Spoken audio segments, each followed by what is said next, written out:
இறைவா நீயே அனைத்தும். இறைவா நீ நன்றாக இருக்க வேண்டும். ஈரேழு உலகத்தையும் காத்தருளக்கூடிய உண்ணாமலை அன்னை உடனுரை தந்தை அண்ணாமலையார் பொற்கமலத்தை பணிந்து இந்த பதிவினை வெளியிடுகின்றோம். அன்னை ஸ்ரீ லோபாமுத்ராவுடனுரை தந்தை அகத்திய மாமுனிவர் திருவடிகளில் சமர்ப்பணம். வணக்கம். இன்னைக்கு நாம ஒரு மிக முக்கியமான ஆழமான விஷயத்தை பத்தி கொஞ்சம் விரிவா பேச போறோம். இது ஆதி சித்தரும் மகா ஞானியுமாயிருக்கிற நம்ம தந்தையாகிய ஸ்ரீ அகத்தியர் மாமுனிவர் அருளின ஒரு பொதுவாக்கு. இந்த வழிகாட்டுதல் சித்தனருள் வலைப்பதிவுல ஜூன் 17, 2021 அன்னைக்கு தந்தையாகிய ஸ்ரீ அகத்தியர் மாமுனிவர் ரொம்ப கருமையோட கொடுத்த பொதுவாக்குல இருந்து எடுத்திருக்கோம். முதல்ல ஒன்னு சொல்லிடுறேன். தந்தையாகிய ஸ்ரீ அகத்தியர் மாமுனிவரோட இந்த வாக்கு கேட்கிற நீங்களே உண்மையில பாக்கியம் செஞ்சவங்க. அவர் வாக்க கவனமா கேட்டு முடிஞ்ச வரைக்கும் பின்பற்றினா உங்க வாழ்க்கையில நல்ல விஷயங்கள் நடக்குங்கிறதுல சந்தேகமே இல்ல. இது எதுக்கு கேட்கணும்னு நீங்க நினைக்கலாம். இது மூலமா வரப்போற காலத்தோட சவால்களை பத்தி ஒரு தெளிவு கிடைக்கும். எப்படி இறைவன் மேல ஒரு அசைக்க முடியாத நம்பிக்கை வைக்கிறது, எப்படி நல்ல குணங்களோட வாழ்றது, இந்த போலிங்கிட்ட இருந்து எப்படி தப்பிக்கிறது, சித்தர்களோட அருளை எப்படி பெறதுன்னு நிறைய விஷயங்களுக்கு இதுல வழிகாட்டுதல் இருக்கு.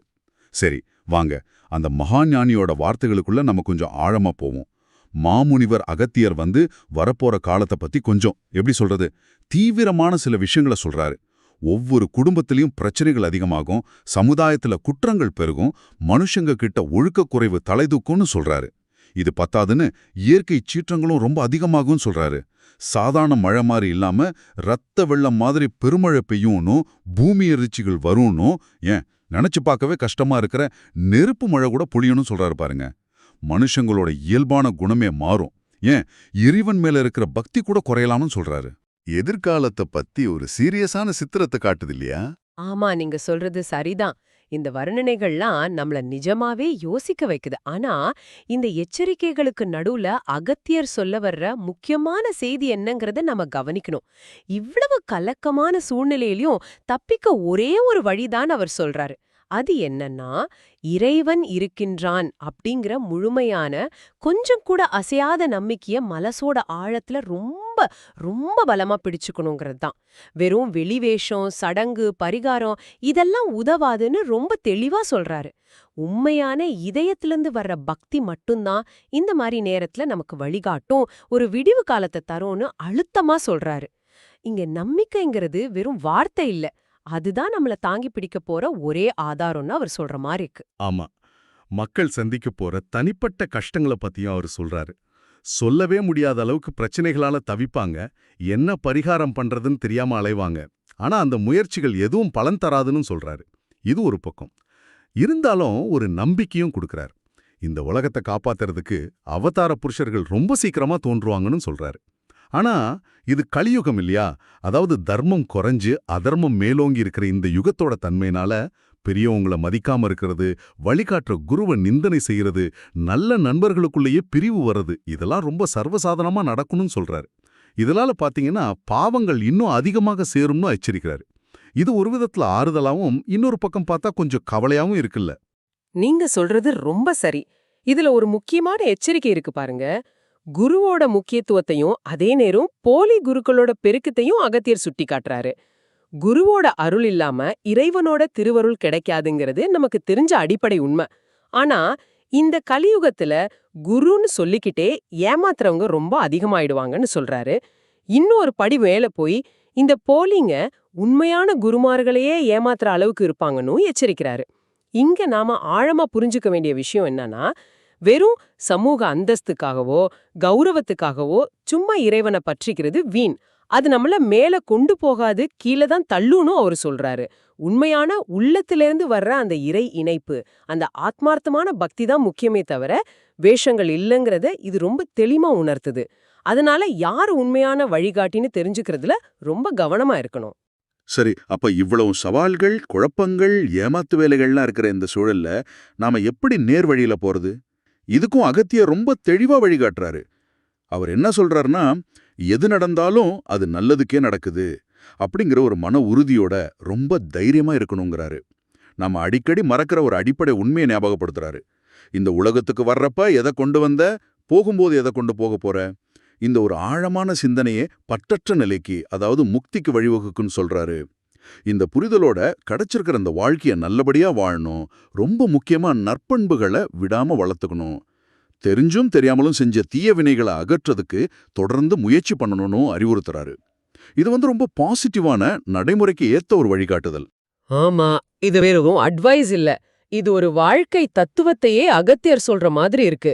இனிமே இந்த உலகத்துல தகுதியோடு வாழணும்னா 2 விஷயம் அடிப்படை தேவைன்னு சொல்றாரு பாருங்க. ஒன்னு நற்பண்பு, இன்னொன்னு கருணை. இந்த 2ம் இல்லாதவங்க இங்க வாழ்றது ரொம்ப ரொம்ப கஷ்டமாயிடும்னு சொல்றாரு. இதுக்கு மாறா பொய் சொல்றது, அடுத்தவங்க பொருளை ஆசைப்பட்டு எடுக்கிறது, களவு, திருடுறது, மனச தேவையில்லாத விஷயங்கள்ல அலைய விடுறது, இந்த மாதிரி தீய குணங்கள்லாம் நிச்சயமா அழிவுக்கு தான் கொண்டு போகும். ஒரு கசப்பான ஆனா மறுக்க முடியாத உண்மையும் அவர் சொல்றாரு. மனுஷனை அழிக்கிறதுக்கு இங்க வேற யாரும் தேவையில்லை, மனுஷன்தான் அழிச்சுக்கிட்டு இருக்கான். நம்மளோட செயல்களும் குணங்களும் தான் நம்ம எதிர்காலத்தை முடிவு பண்ணுதுங்கிறத இதை விட தெளிவா சொல்ல முடியாது.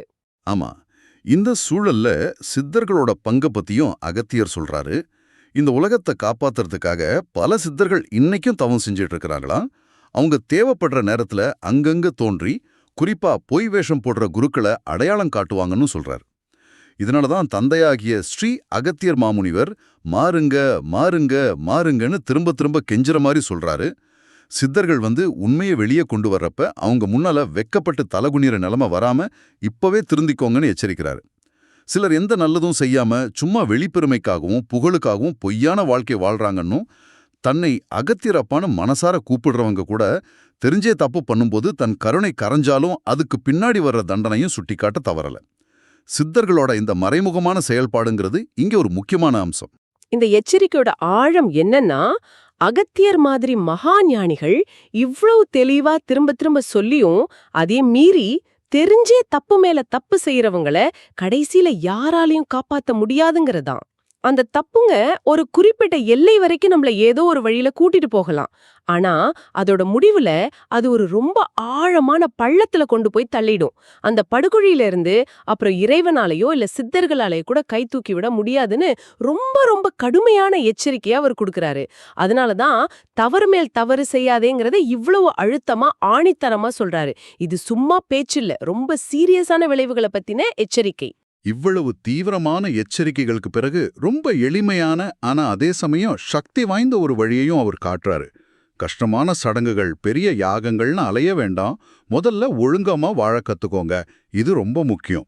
அப்புறம் இறைவனை உண்மையான தூய்மையான அன்பால வணங்குங்க, இதுவே போதுன்னு சொல்றாரு மாமுனிவர். அதே நேரம் மக்களை ஏமாத்துறவங்கள பத்தியும் ரொம்ப கடுமையா எச்சரிக்கிறாரு. நான் அதை செஞ்சு தரேன், இதை சரி பண்றேன்னு சொல்லி ஏமாத்துறவங்களுக்கு தண்டனை ரொம்ப கடுமையா இருக்கும், அடி உதை பலமா இருக்கும்னு நேரடியாவே சொல்றாரு பாருங்க. ஆக நமக்கு தேவை பொறுமை, அன்பு, கருணை, யார்கிட்டையும் பகைமை பாராட்டாத குணம். இதோட எல்லாமே நீதான் இறைவான முழுமையான சரணாகதியோட இறைவனை வணங்கச் சொல்றாரு. இந்த எளிமையான பாதை தான் உண்மையான உயர்வுக்கு வழின்னு சொல்றாரு. இது ரொம்ப நேரடியான, கொஞ்சம் கூட சமரசம் இல்லாத எச்சரிக்கை. வெறும் சடங்குகள் செய்யறதாலேயோ குறிப்பிட்ட பரிகாரங்கள் பண்றதாலேயோ மட்டும் எந்த பிரயோஜனமும் இல்லைன்னு அகத்தியர் தெளிவுபடுத்துறாரு. ஒரு முக்கியமான விஷயத்த அவர் சொல்றாரு பாருங்க. சித்தர்கள் எப்பவுமே நல்ல மனுஷங்களை தேடிக்கிட்டே இருக்காங்க. யாருக்கு என்ன தேவை, அதை எப்போ எப்படி கொடுக்கணும்னு அவங்களுக்கு தெரியும். ஆனா இந்த உலகத்துல ஏமாத்து வேலை, போலித்தனம் ரொம்ப மலிஞ்சு போச்சுன்னு அவரை ரொம்ப வருத்தப்படுறாரு. அதனால பொய், பித்தலாட்டம், அதாவது ஏமாத்துறது, மோசடி பண்றது, இதெல்லாம் அறவே வேணான்னு கெஞ்சுறாரு. ஏன்னா அது செய்யறவங்கள மட்டும் பாதிக்காது, அவங்களோட சந்ததியே பரம்பரையே அரிச்சிடும்னு ரொம்ப ரொம்ப கடுமையா எச்சரிக்கிறாரு. இதோட தீவிரத்தை உணர்த்துறதுக்கு யார் யார் எப்படி இந்த கலியுகத்துல அழிய போறீங்கன்னு என்னால விளக்கமா சொல்ல முடியும்னு கூட அவர் சொல்றதா இந்த வாக்குல இருக்கு. நேர்மை இல்லாத வழிகள் எவ்வளோ பெரிய அழிவை கொண்டு வரும்னு நம்ம இதுல இருந்து புரிஞ்சுக்கணும். மிக ஆழமான, சிந்திக்க வைக்கிற வார்த்தைகள். ஆக தந்தையாகிய ஸ்ரீ அகத்தியர் மாமுனிவரோட இந்த சக்தி வாய்ந்த கருணை நிறைஞ்ச பொதுவாக்கிலிருந்து நாம நம்ம வாழ்க்கைக்காக எடுத்துக்க வேண்டிய முக்கியமான செய்திகளை கொஞ்சம் தொகுத்து பார்க்கலாமா? கண்டிப்பா. இந்த வழிகாட்டுதல இருந்து நாம ஒவ்வொருத்தரும் ஞாபகத்துல வச்சுக்க வேண்டிய மிக முக்கியமான அம்சங்களை வரிசைப்படுத்தலாம். சரி, சுருக்கமா சொல்லணும்னா, 1, நாம வாழ்ற இந்த கலியுகத்துல குடும்பங்கள்லயும் சரி, சமூகத்திலயும் சரி, பிரச்சனைகள், குற்றங்கள், ஒழுக்கக்குறைவு இதெல்லாம் அதிகமாகும். இயற்கை சீற்றங்களும் அதிகமாகும். இது நம்ம இறை நம்பிக்கைய சோதிக்கிற காலம். 2, இந்த சவால்களை தாண்டி தப்பிக்க ஒரே வழி இறைவன் மேல அசைக்க முடியாத உண்மையான ஆத்மார்த்தமான நம்பிக்கை வைக்கிறது தான். வெளி வேஷமோ அர்த்தமில்லாத பரிகாரமோ உதவாது. 3, இனிமே இந்த உலகத்துல தகுதியோட வாழணும்னா நற்பண்பும் கருணையும் ரொம்ப ரொம்ப அவசியம். பொய், களவு, ஏமாத்துறது, குறிப்பா பித்தலாட்டம், இதெல்லாம் தனி மனுஷனை மட்டும் இல்ல, அவன் பரம்பரையே அழிச்சிடும். 4, நம்ம அழிவுக்கு நாம தான் காரணம், வேற யாரும் இல்ல. ஒழுக்கமான வாழ்க்கை வாழ்ந்து உண்மையான அன்போட இறைவனை வணங்குறது தான் நம்மள நல்வழிப்படுத்தும். 5, உண்மையான குருவை அடையாளம் கண்டு மதிக்கணும். அதே நேரம் போலி குருக்கள் கிட்ட ரொம்ப ஜாக்கிரதையா இருக்கணும். சித்தர்கள் உலகத்தை காக்கவும் போலிங்களை வெளிப்படுத்தவும் தொடர்ந்து செயல்படுவாங்க. 6, எச்சரிக்கைய மீறி திரும்ப திரும்ப தப்பு செஞ்சா ஒரு ஸ்டேஜுக்கு மேல இறைவனும் சித்தர்களும் கூட கைவிட்டுடுவாங்க. அதோட விளைவுகள், தண்டனைகள் ரொம்ப கடுமையா இருக்கும். 7, சித்தர்கள் நல்ல தகுதியான மனுஷங்களை தேடிக்கிட்டு இருக்காங்க. நாம செய்ய வேண்டியதெல்லாம் பொறுமை, அன்பு, கருணைங்கிற நல்ல குணங்களோட வாழ்ந்து எல்லாமே இறைவனேன்னு முழுசா அவர்கிட்ட சரணடைகிறது தான். தந்தையாகிய ஸ்ரீ அகத்தியர் மாமுனிவரோட இவ்வளவு தெளிவான, விலை மதிக்க முடியாத வழிகாட்டுதலை கேட்கிற வாய்ப்பு நமக்கு கிடைச்சதே ஒரு பெரிய பாக்கியம்தான். இது மாதிரி இறைவாக்குகளை, சித்தர்களோட உபதேசங்களை நாம தெரிஞ்சுக்கிறதோட நிறுத்திக்காம நம்மால முடிஞ்ச வரைக்கும் மத்தவங்களுக்கும் கொண்டு சேர்க்கறது ரொம்ப முக்கியமான ஒரு கடமை இல்லையா? ரொம்ப சரியா சொன்னீங்க. இந்த மாதிரி இறை செய்திகளை, உண்மையான வழிகாட்டுதல்களை மத்தவங்களோட பகிர்ந்துக்கிறதுங்கிறது ஒரு மிகச்சிறந்த ஆன்மீக சேவை. இது மத்தவங்களுக்கு இந்த கலியுகத்துல சரியான பாதையை காட்டுறதோட மட்டும் இல்லாம, இப்படிப்பட்ட நல்ல விஷயங்களை பகிர்ந்துக்கிறவங்களுக்கு முதல் தர உயர் புண்ணியத்தை தேடி தரும்னு நம்ம சாஸ்திரங்கள் உறுதியா சொல்லுது. அதனால தயவு செஞ்சு தந்தையாகிய ஸ்ரீ அகத்தியர் மாமுனிவரோட இந்த கருணை மிக்க முக்கியமான செய்திய உங்க வாட்ஸ்அப் குழுக்கள், ஃபேஸ்புக், இன்ஸ்டாகிராம், எக்ஸ், டெலிகிராம், அப்புறம் உங்களுக்கு தெரிஞ்ச எல்லா சமூக ஊடக தளங்களையும் பகிர்ந்து இந்த வழிகாட்டுதல் பல 100, பல 1000 மக்களை போய் சேர உதவுங்க. இது நீங்க செய்யற மிகப்பெரிய புண்ணிய காரியமா அமையும். நிச்சயமா செய்யுங்க. இறுதியா உங்ககிட்ட பகிர்ந்துக்க ஒரு சின்ன சிந்தனை. தந்தையாகிய ஸ்ரீ அகத்தியர் மாமுனிவர் பொய், பித்தலாட்டம் வேண்டான்னு இந்த வாக்குல எத்தனை தடவை எவ்வளோ அழுத்தமா சொல்றாருன்னு கவனிச்சிங்களா? ஒரு நிமிஷம் யோசிச்சு பாருங்க. நம்மளோட அன்றாட வாழ்க்கையில, நம்ம பேச்சுல, நம்ம செயல்கள்ல, ஏன் சில சமயம் நம்ம எண்ணங்கள்ல கூட எந்த அளவுக்கு இந்த முழுமையான நேர்மையை நம்ம கடைபிடிக்கிறோம்? சில சமயம் சின்ன பொய் தானே, யாரும் கண்டுபிடிக்க மாட்டாங்கன்னு நம்மளை நாமளே சமாதானம் செஞ்சுக்கிட்டு செய்யற சின்ன சின்ன தப்புகள், சின்ன பித்தலாட்டங்கள் கூட மாமுனிவர் எச்சரிச்ச அந்த ஆழமான பள்ளத்தை நோக்கி நம்மள கொஞ்சம் கொஞ்சமா இழுத்துக்கிட்டு போயிடுமோ? இதை நாம் ஒவ்வொருத்தரும் ஆழமா சிந்திச்சு பார்க்கணும். ஓம் அன்னை ஸ்ரீ லோபாமுத்ரா உடனுரை தந்தை அகத்திய மாமுனிவர் திருவடிகளில் சமர்ப்பணம். ஷர்வம் சிவார்ப்பணம்.